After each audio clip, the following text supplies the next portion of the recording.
Pukul 6 waktu Indonesia Tengah, Radio Republik Indonesia ini menghadirkan Warta Berita.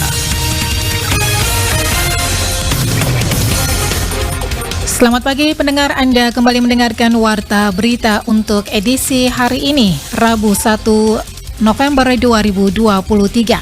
Sari Berita. Bawaslu Manggarai Timur himbau partai politik tidak berkampanye di luar jadwal. KPU Sika kekurangan 11 bilik suara. Inilah berita selengkapnya bersama saya, Christine Senda.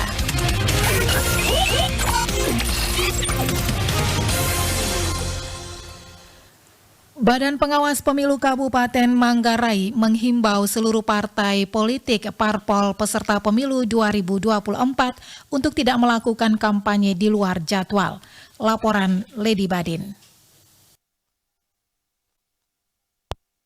Himbauan tersebut telah dikeluarkan Bawaslu Manggarai dalam surat himbauan yang ditandatangani oleh Ketua Bawaslu Kabupaten Manggarai, Fortunatus Hamsamana pada tanggal 28 Oktober 2023. Kepada RRI, Ketua Bawaslu Kabupaten Manggarai, Fortunatus Hamsamana mengungkapkan bahwa surat himbauan tersebut untuk pimpinan parpol merupakan salah satu langkah antisipasi mencegah pelanggaran dan potensi sengketa proses pemilu sesuai amanat Undang-Undang Nomor 7 Tahun 2017 tentang Pemilihan Umum. Mana menegaskan setelah penetapan daftar calon tetap atau DCT pada tanggal 3 November 2023, Bawaslu Kabupaten Manggarai bersama Satuan Polisi Pamong Praja akan menertibkan semua alat peraga kampanye. Mengimbau peserta untuk turunkan sendiri mereka untuk sendiri alat peraga itu menjadi safety kan. Tanggal 28 mereka bisa pajang lagi zona yang ditetapkan. Kira-kira begitu. Tapi kalau kami yang tertibkan, itu artinya alat peraga itu akan sangat mungkin akan menjadi rusak. Nah, kita akan tahan itu sebagai barang dugaan pelanggaran. Mana menambahkan Bawaslu hanya memperbolehkan parpol peserta pemilu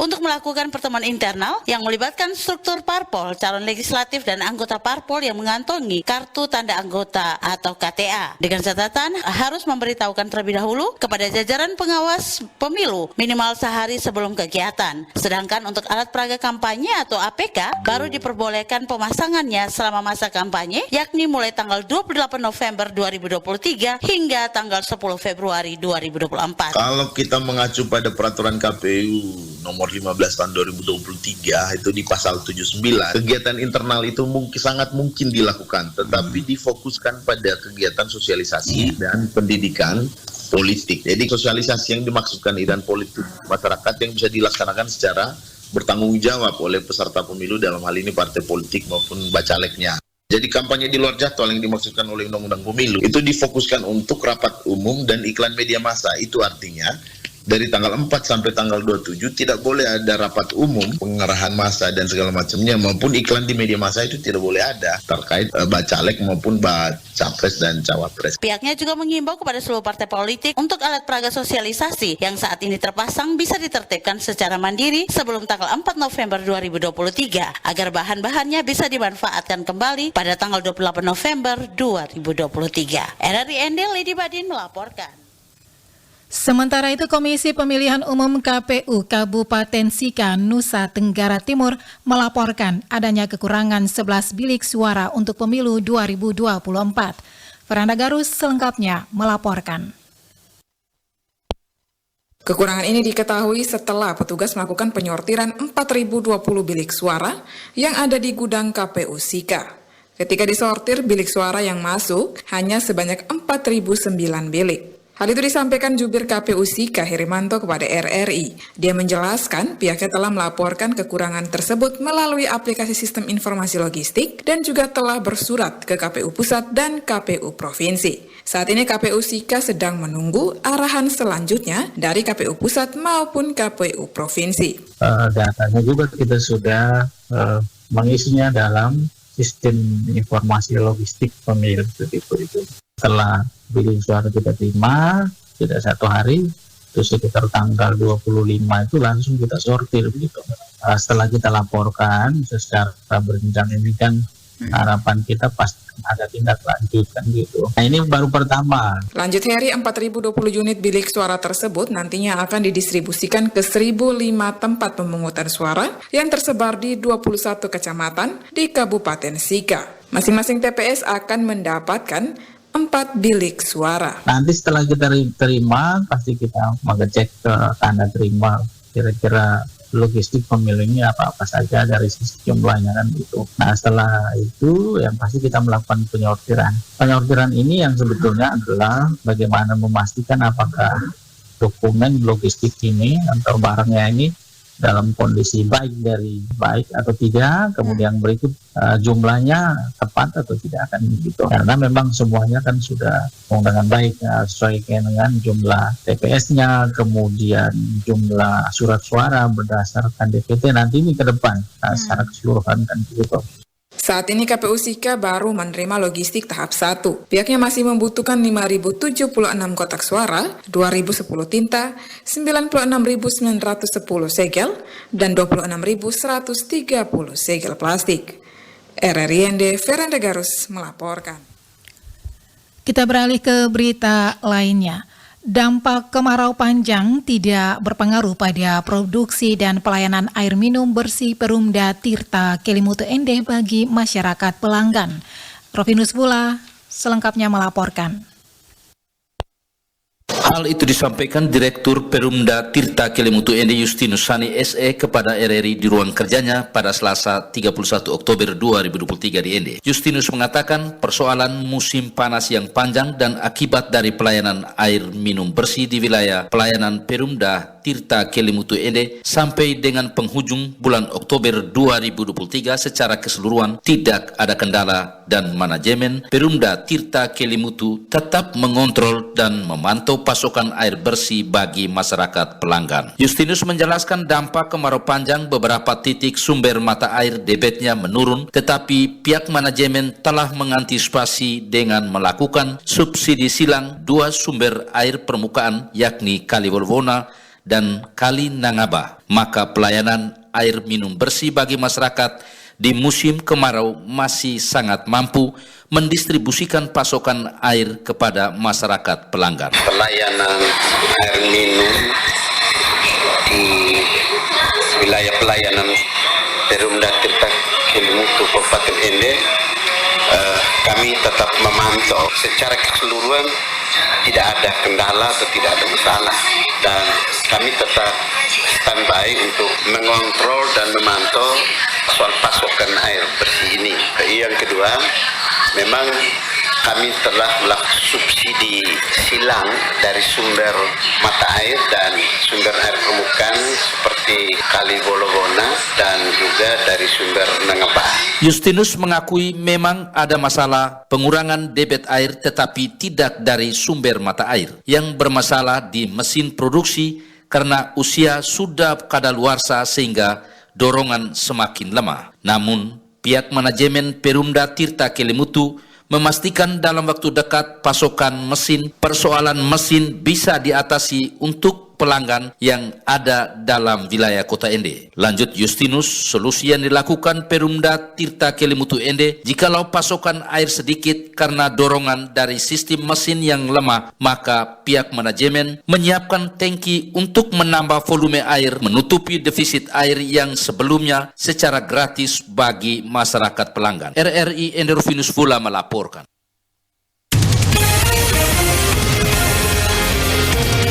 Anda sedang mendengarkan Warta Berita RRIND.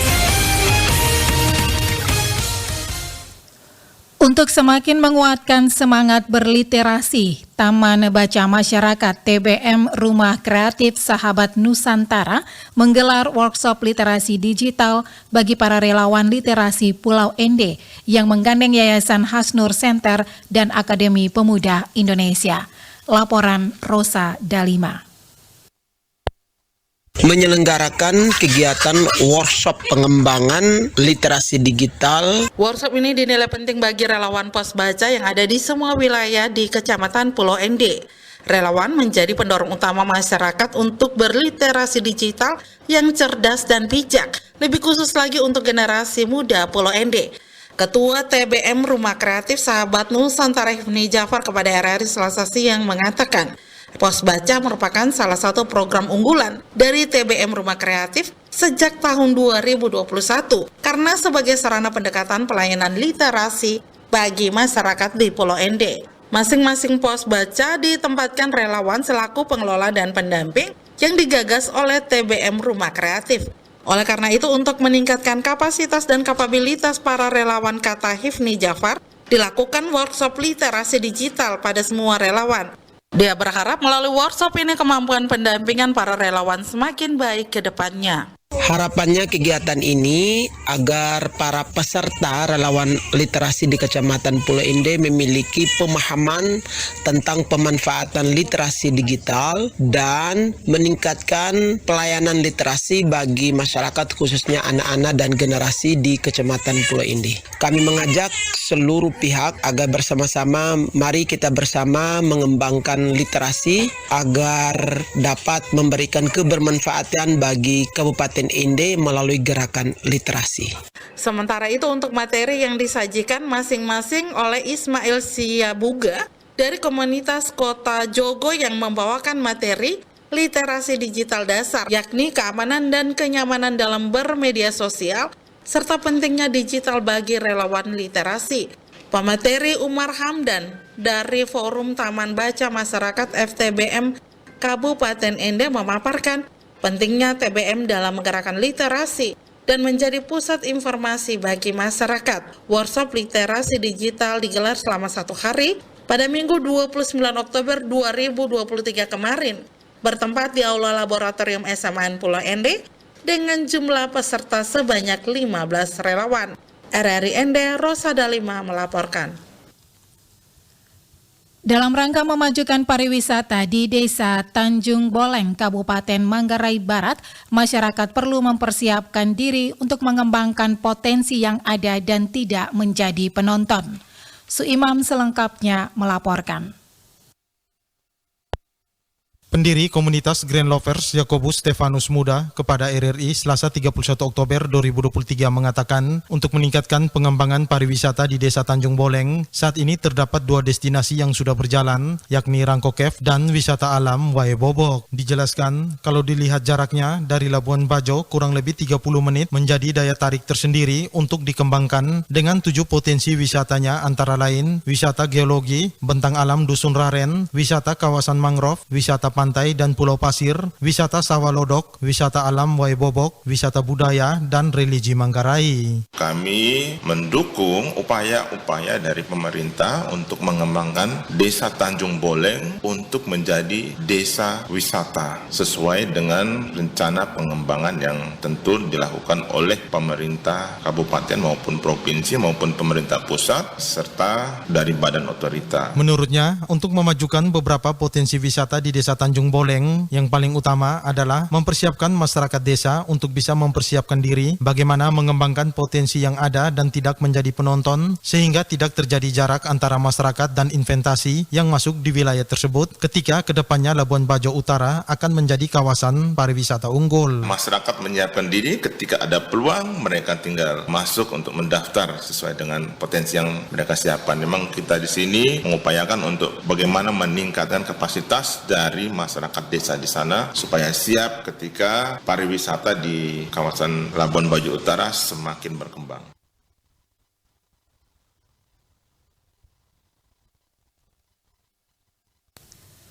Sekian warta berita pagi ini, mewakili seluruh kerabat kerja yang bertugas, saya Christine Senda, selamat pagi.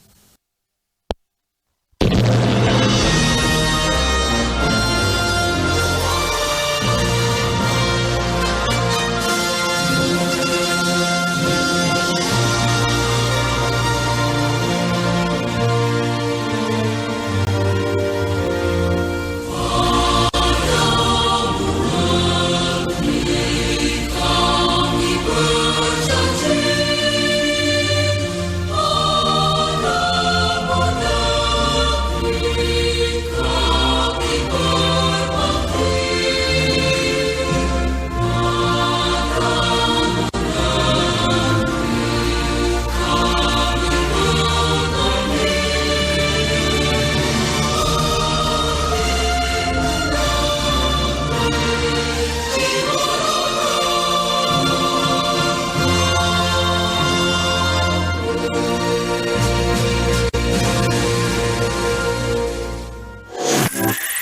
1 RRI ND bisa Anda dengarkan di Maumere di frekuensi FM 88,7, Mbai dan Bajawa di FM 91,7, Haimere di FM 97,3, Labuan Bajo di FM 90,9.